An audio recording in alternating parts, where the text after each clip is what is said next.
Bu mingə 5 yaş.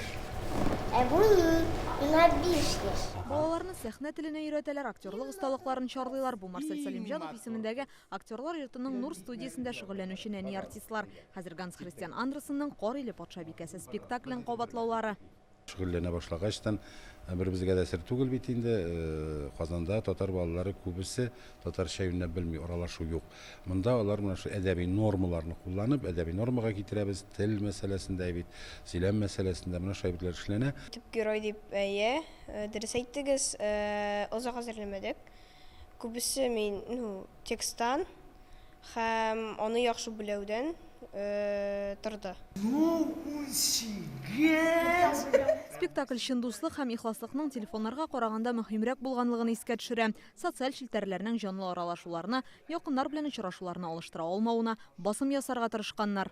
Бу спектакль менә хәзерге вакытта, хәзерге чорда яшьләрнең гаджет һәм телефоннарда шактый вакыт уздырулары, тормышның үткәне, тормышның башка кызыклы моментларын күз алмауларын турында. Без аларга күрсәттек, что дусларны табарга кирәк, что дуслар ул инде алар сине бер кайда да ташламыйлар, алар синең белән бөтен җирдә булалар.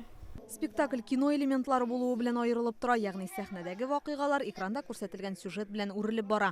Бу мөмкинлекне Татнефтьнең хәйрия фонды гранты ярдәме белән тормышка ашырганнар. Мы смогли сделать не просто спектакль. Без гади спектакль генә куеп калмадык. Бу кино спектакль булып чыкты. Грант акчасына төшерү җиһазлары алынды. Балалар үзләрен сәхнәдәге актерлар кебек кенә түгел, кино йолдызлары буларак та сынап карадылар. Бу алар өчен яңа мөмкинлек.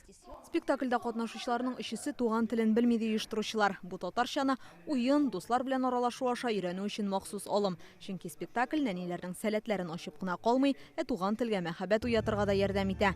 Инзилә Хөсәенова, Алмаз Зыйдинов, Яңа гасыр каналы.